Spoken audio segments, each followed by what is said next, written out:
Алла Тағала айтты: "Я юхаллина аману ичтанибу кастира минаддан", ей иман келтіргендер, көп күмән сүрәгенден сақтанғыла.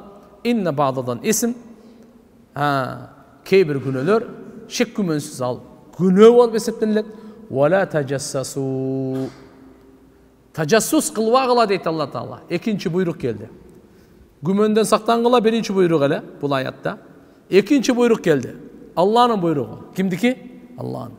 Періштенікі емес, пайғамбардық емес, инсан жиндік емес.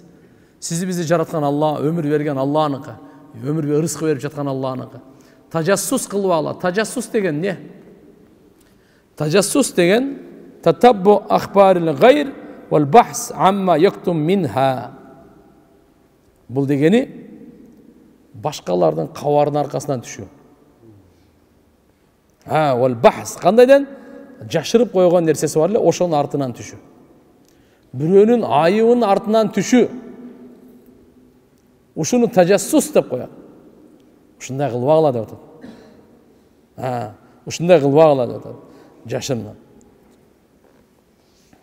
Пайғамбар саллаллаху алейхи ва саллям айтқан: "Вала таджассасу", жасустық қылып, аңдып, құлақ салып, айыптарын іздеп, андай қылбағыла дейді, андай қылбағыла.